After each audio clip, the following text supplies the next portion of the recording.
edition of Strive Together. This is my meditative partner, Lenny Haynes Emperado. I'll just give him a second. He's trying to find his chi. You found it? You find what you were looking for? Yes. So today, we're going to be talking about campus safety. It's a question that a lot of students want to know. It's a question that a lot of parents want to know. It's a lot of questions that guardians want to know about. Is my child safe on the campus of whatever institution that they might be going to? Judo chop. He was supposed to catch it. Like, that was what I was going for. Like, campus safety. I was just like, go ahead. Go ahead. You got me. You got me. All right, so what do you want to know? I mean, first of all, what is it that you want to know when it comes to campus safety? Listen to this video, put your comments in the comment section below, and we'll be trying to answer any of those questions that pop up. Mm-hmm. So we got parties, fraternities, sorority parties. We have walking across campus late at night. We got during school, in class. You got just, arguments between peers, your friends. It's a stressful environment sometimes, so people get a little agitated, especially around testing time. Mm-hmm. You got relationships, you got clubs, you got all kind of things that are happening. So There's so many things to look out for on campus. On the open campus, and when I say open campus, like anybody that can walk on the campus, if that's not even a student. And on any campus, it is a gold mine to a lot of predators. Students have expensive laptops. They have expensive bikes. They have stuff stolen. Stuff gets stolen all the time. Parking garages. Oh my God! Did your car get broken into? I didn't have a car till like later. But everybody else's. I know I had the Cadillac. Don't talk about the Cadillac right now, homie. Don't talk about him right now. You did have a whip though. I did. Did it get broken into? Yeah. Really? Yeah. They stole the Rams one time. And one time they put your whip on blocks? The Civic. Remember? Yeah. Oh, I remember that. Yeah, yeah, they stole the Rams. Another time I caught them in the middle of it. Really? Yeah. They broke. Oh, see? We pulled out the car. We just came from the little club, and we was like, why is there 4 dudes painting my Rams up right now? Like, what's going on? They looked at us and just bolted. But, like, friends, you get your stuff broke into all the time because you leave your laptops out, you leave everything out. Well, especially in the dorms. Because the thing is that you learn how to build trust with everybody there because you see them all the time and you think everybody's your friend and you think everybody's trustworthy. Love don't love nobody. You start leaving your doors open. You start leaving your doors unlocked. Silly do not mortals. do that. Silly mortals. Do that. Don't leave nothing open. Because next time, your roommate might get you. My roommate has gotten me. I've seen that too. Yeah, I've took a couple. No, I'm just wow. I did not know about that. Isn't that the same laptop that we got? So the thing is that it's having developing your social IQ, developing your social awareness, and learning to keep people honest by like locking your door or locking things up or putting things away, because then nobody's going to feel like an impulse to just like see that laptop that you left on your desktop or on your desk and grabbing that laptop and running because they know that you won't know who took their laptop. So I like that key word that you said, social IQ. Like, some of us come from places where social IQ needs to be very high because people are always trying to take things. Some of us come from places where people don't need a lot, so you don't really have to worry about other people taking your stuff because they already got stuff, right? And then sometimes you just got people that may have stuff, may not have stuff, depending on the day, So you have to manage all that, and you're in a place where you have all types of people, and if your social IQ is very, very low, then you're not going to be aware of things that are coming your way. Or at least the different people who are potential predators. I mean, like what's a predator? People who are looking... No. What's a predator? What's prey and what's predator? I was about to tell you what a predator is. It doesn't have to be people. Oh, it doesn't have Just say what it is. It's something or somebody that is looking at... Which one? Which one are you talking about? A predator. Predator. So a predator is something that will, or an animal or a person that is going to take advantage of somebody that's weaker than them. Or eat them. Eat. That's what a predator is. If we go to the basic animal kingdom, a predator is a dominant species of animal that is looking to prey on a subdominant, right? It's food, it's something that they're going to use for nourishment. Prey is just an animal or a person that is not looking to hunt or not looking to kill or steal or do anything like that. They're just living their daily lives and being happy and being friendly. Predators do the same. Predator can be prey, prey can be predator. It alternates, but usually if there's in a different predator, in different environments, different contexts, social and situational, different situations. but usually another predator, Kiyoki, will not attack another predator. Why is that? You tell me. Okay. How about you tell us? Yeah. So you guys tell us too what you think about this whole predator prey situation, because that's how I look at it when I go to different places and environments. If a predator sees another predator, somebody that looks strong, right? A predator usually is, like I said, a dominant person or animal, so it's stronger. It has different advantages. And when we say stronger, I know people tend to divide it into different genders, or but it's not. I mean, not about that. It's about zero. the tools that you have, right? So whoever has the better tools or whoever has the dominant skill is usually the predator, right? And usually the predator is looking with the intent to hurt or harm or take. If a predator sees another predator, they will not try to take that other predator on, because why? Because it's a fight. Nobody wants a fight. Even predators don't want to fight. They want it easy. They want an easy win. That's why it's prey. Okay? Prey is an easy win. All you got to do, chase it down a little bit, stalk it. But another predator and another predator, that is a head-on battle, collision, colossal. They don't want that. So if you appear to be a predator, even if you're not a predator, appear to be a predator, which means, Kiyoki, being confident, looking confident, not looking slouchy, not looking like you don't know what's going on around you, not paying attention to your surroundings. Like I said, they want an easy win. They don't want anybody that's going to put up a fight. So if you appear confident and you appear strong, like you will put up a fight, then most of the time you can avoid all kinds of trouble. And you'll see it coming because you're aware, right? You'll see maybe a predator, something that doesn't look right. You'll see it before it happens. So how do we avoid predators, let's say, and in a social situation? Let's say What kind of situation? a party. A party. I mean, this is something that parents are always like, is my child full of predators. Is my child going to go to a party is full of predators, boy. I tell you what. So what are the kind of situations that happen at a party? So we're young, we're drinking, right? There's alcohol probably. There's a bunch of people. There's men and women trying to meet other men and women. And so a predator will have probably bad intentions, right? Not to necessarily even hurt somebody, but if a predator may want to prey on a young woman, or a young woman may want to prey on another man or woman, it doesn't matter. Your intention to trick that person and get your needs met, whether it be sex or having them drink something or getting some money from them, whatever it is you're trying to take from them, that's the intent. So you have to be aware as best you can of what that other person's intent is. Now, are you by yourself? Do you have friends with you? If you have friends with you that can protect you, then now you have more protection against a predator. Right. Because sometimes, like, a predator will come into an environment, and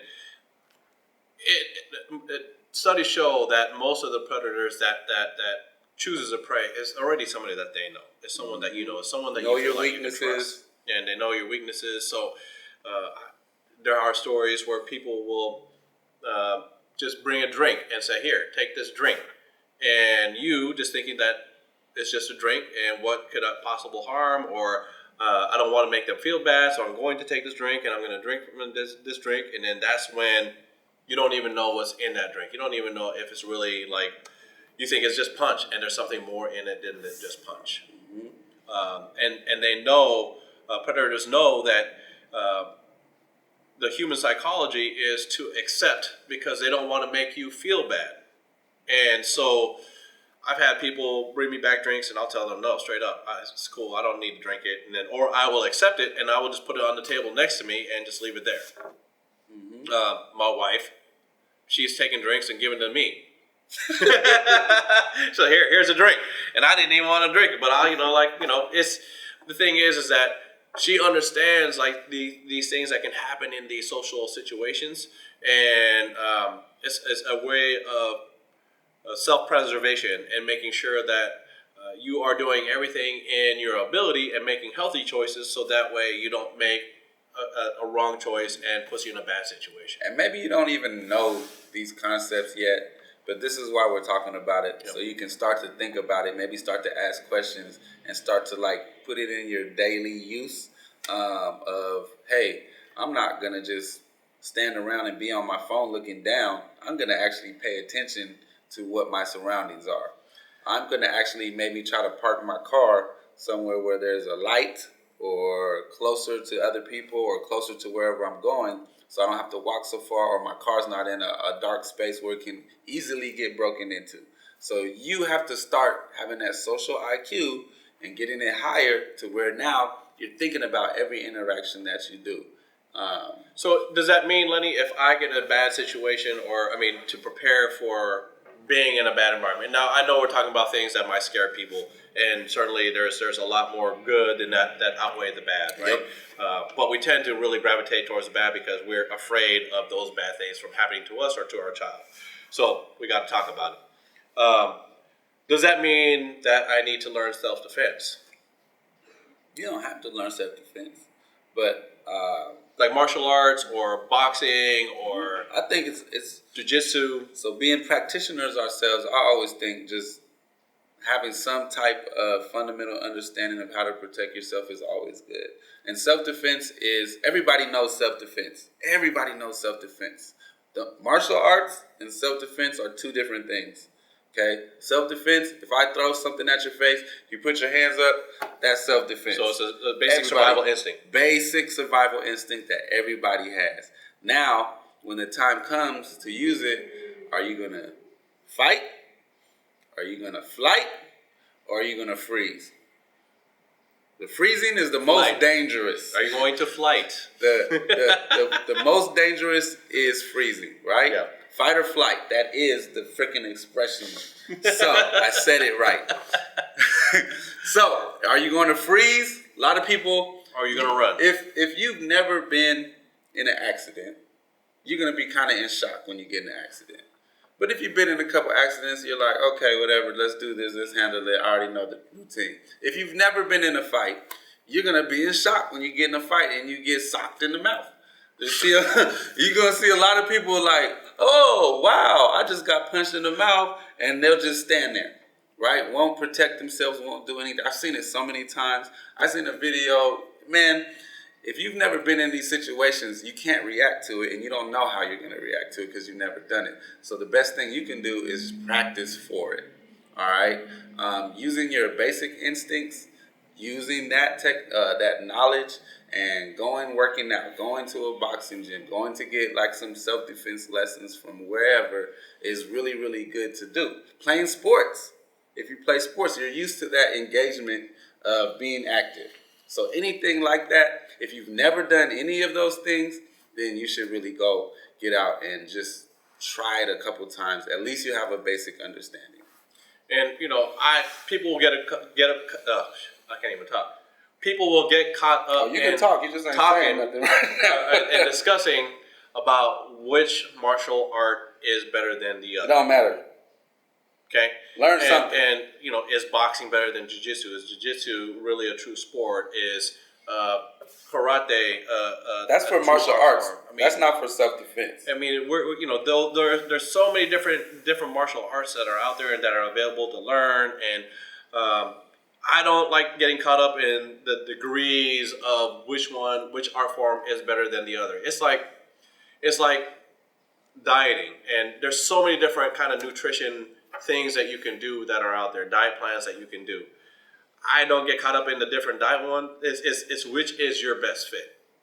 Which one engages you is the best art form for you. Self-defense is short term. Martial arts is long term. Think of it like that. You got to learn a skill for martial arts. Self defense, you learn a strategy real quick. What do I do from here? That's it. That's right. So, like, I don't know, like carrying a book across campus, and somebody starts coming and chasing after you, and you don't even think that you have any weapons on you. This can become a weapon. Hit him with the book. Hit him here, or slap him, or give him the good book. There's so give many him different. The good book, ma'am. A cell phone can be a weapon if you know how to use it, but if you're not thinking about radio waves, if you're not thinking about what I said radio waves is in your hand that you can use as a weapon, then it's not waves. Then it's not a weapon. And so, but as Lenny said, martial arts is different from self-defense. And so, we are practitioners of martial art, and we believe that every martial art is a good art for a person to have. And because if you get caught in a bad situation, then you know what to do. I don't think one is better than the other. It's always debatable. It's always arguable, like which one is. And so it's not my purpose to say which one is, because I'm just happy that you're taking a martial art. Take self-defense classes, but most importantly, the best defense is if you're in a bad situation, run. Walk away, scream, whatever you need to do to get out of harm's way.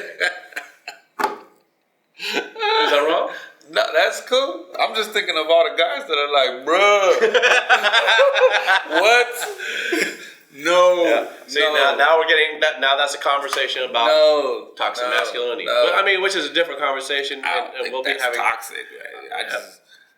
I'm not gonna scream. What am I screaming for?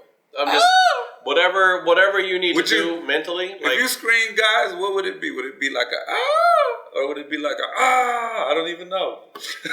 I've never screamed. Yeah, you have. No, I haven't. When you hurt your leg, you were screaming? No. Yeah. What are you talking about? Anyway. My arm! Nope. It was a silent tear. I was like, I don't believe it.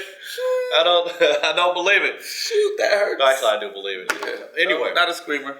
So, I mean, do whatever is necessary to get yourself out of those situations. Yes, and be smart. That's the best self-defense. I say use your words. Words, we often forget that words are like one of the best forms of combat, because you can manage all kinds of situations with your words. If you have a high social IQ and you're smart with your words, meaning that you can distract, you can put thoughts into a person's head that distract them from whatever they were thinking. Use your words. Don't be quiet. Don't say anything. If you use your words in a negative way to escalate a situation, you can make it worse. But if you use your words in a way where you're kind of cunning and sly, and now you're kind of playing mind tricks with somebody, man, oh my God, you can get out of so many things with your words. So words are definitely a self-defense technique that people don't really think about a lot. Using your hands, having to, do some physical defense, that is always the last option. It should be the last option. Mm-hmm. That should be that should be the furthest from your mind. Mm-hmm. Now, if it's unpreventable, then yes. Hands on them. Pause. Then you have to do what you have to do. Yes. But in your situation, you're at a college. The reason why you got into the situation you're probably in the first place is not when the confrontation happens or when the thing happens, but something happened before that to build up, and you weren't paying attention. And now you're face to face with it, and now you have to deal with it. But if you were paying attention, you had used your words, managed the situation, managed your environment better, then you could have been in a better position. Everything I've been into, any dangerous situation or dangerous situation that almost happened, I was able to prevent it because I paid attention. I saw what was happening, and then I managed my environment to block all those things. When I work with juveniles, oh my God, you can't just be, they're going to fight, right? Something's going to happen every day, especially in a facility where everybody sees everything close. If you're not paying attention, then you will be like, I don't know what happened. They just started fighting. No, nobody just looks at each other and just starts throwing punches. It happens It's a lead up to it. There were words, there were actions, there were things that you didn't pick up on because you're not paying attention, and then it happened. So the better you are at managing your environment, being aware, having high social IQ, and making things happen and getting yourself out of those dangerous predicaments, your percentage of things, negative things happening to you is going to go way down. That's right. The library. I'll just leave it with library. The library. The library. It is a gold mine. I mean, people Library. will go. How you say it? I want to know how y'all say library. Soon we'll is go it library? to the library. restroom and leave their laptops behind. Library. Thinking that it's like Library. people are watching, and there are people are watching. So as soon as you leave, they're gonna take your stuff. I had my laptop stolen before. Stupid. That was the dumbest mistake. And I see even where I work, there's people leaving their backpacks. Did you check the lost and found, maybe? So it's not good practice. Protect yourself all the time, or you will. I mean, I lost papers, finals. I mean, things I had, everything in my laptop. Oh my God, you're depressing. So it was bad. So make sure it's just like as Lenny is saying, be aware, think about what's going on and the potential for disaster. Yep. And prevent that. Tell us your stories. Tell us what happened. Be proactive. Tell us what happened. Is there a way you could have prevented it? Is there a way you could have lessened it? Is there a way what tell us anything. Tell us what you got going on, man. And you get stuff stolen from you, what happened? So comment, subscribe, share, tell your friends about us, share it with your somebody throw a thermos daughter, at you in class. with your son, tell your parents somebody about us. hit you on the head with a backpack. Let us know. It's been a long day. I can already tell. You ever been in a food fight? Talk about campus safety. StriveTogether.com. Come and You check ever us got out. in a fight with security? What do you do when you fight with security?